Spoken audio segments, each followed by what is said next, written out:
Bonjour, dans cette nouvelle vidéo, je vais parler de la notion de faux positif. Lorsqu'on est dans le monde de l'observabilité, on appelle souvent les faux positifs, ça va être des incidents qui se produisent alors qu'on est bien conscient que c'est des incidents liés à des actions que l'on est en train de mener. Et donc, lorsque ces genres d'incidents vont être détectés par les solutions de monitoring ou d'observabilité, en général, ils vont être acquittés puisqu'on sait qu'il y a une équipe projet qui est en train de travailler sur l'application en cours.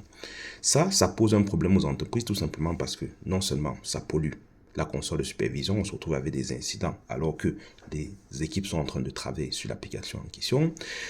Dans certains cas, ça peut même déclencher des astreintes. Imaginez, vous faites une MEP à 3 heures du matin, il y a un incident, et puis en fonction de l'incident, ça peut déclencher des astreintes. Et donc, c'est une astreinte que l'on déclenche pour rien. Et donc, ça pose un problème au sein des entreprises.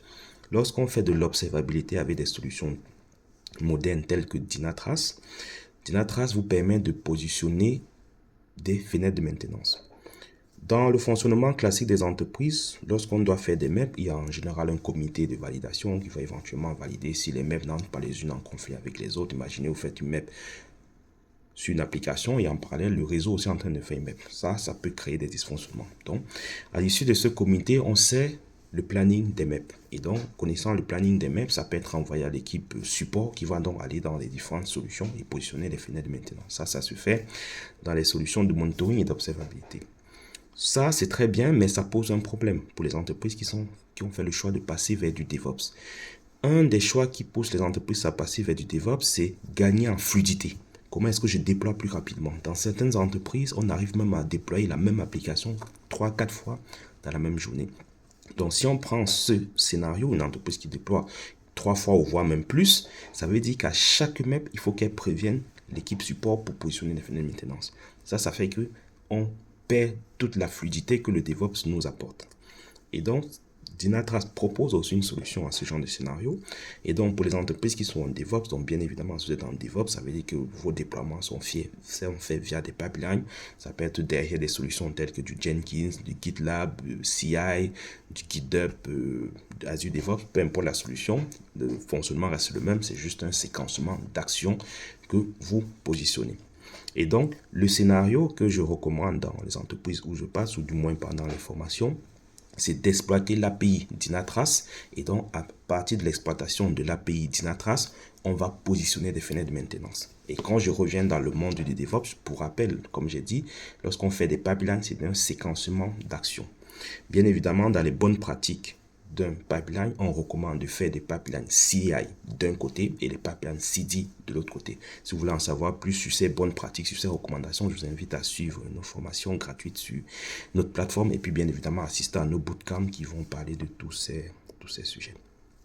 Une fois que l'entreprise a organisé ses pipelines de cette manière, on se rend assez rapidement compte que les pipelines CI n'ont en général pas d'impact au niveau incident. Et donc, ce dont on va parler va plus concerner les pipelines plutôt de type CD, puisque c'est ces pipelines qui font les déploiements sur les serveurs et donc qui peuvent potentiellement créer des incidents. Et donc, pour rappel, on avait dit les pipelines, c'est un séquencement d'actions. Et donc, dans le cas qui nous concerne, on peut donc décider simplement que au moment où on se rend compte que le pipeline va commencer des actions qui peuvent provoquer des incidents, donc bien évidemment je parle des pipelines plutôt de type CD, on peut donc tout simplement mettre une étape dans laquelle on va appeler l'API Dynatrace et donc par ce moyen on va pouvoir identifier l'application ou du moins les briques qui peuvent être sollicitées et donc positionner des fenêtres de maintenance sur ces différentes briques. Et donc ça, c'est assez facile avec Dynatrace lorsque vous maîtrisez la notion de Entity Selector. Donc je vous invite à regarder aussi nos formations sur Dynatrace qui sont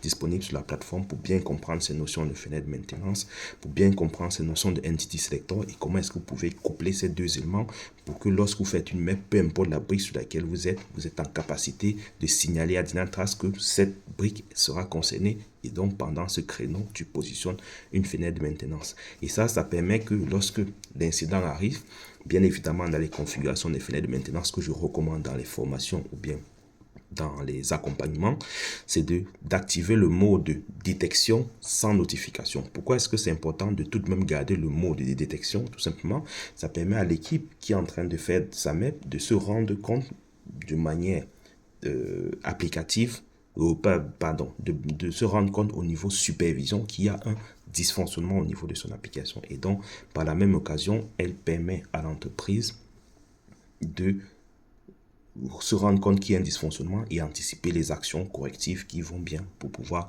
retourner dans une solution, dans une situation fonctionnelle. Donc, je vous invite vraiment à exploiter la puissance des fenêtres de maintenance disponibles dans Dynatrace où on peut les planifier, où on peut les faire de manière récurrente, ainsi de suite. Vous avez différentes options. Est-ce qu'on veut qu'on détecte juste le problème? Est-ce qu'on veut détecter et notifier? Tout ça, c'est paramétrable. Et donc, lorsque vous construisez vos pipelines, vous pouvez mettre une étape qui va se charger d'appeler ces différents pipelines et faire les actions qui vont bien. Donc, à bientôt sur la plateforme pour en savoir plus sur différentes notions, sur différents cas d'utilisation que vous pouvez rencontrer au sein des entreprises.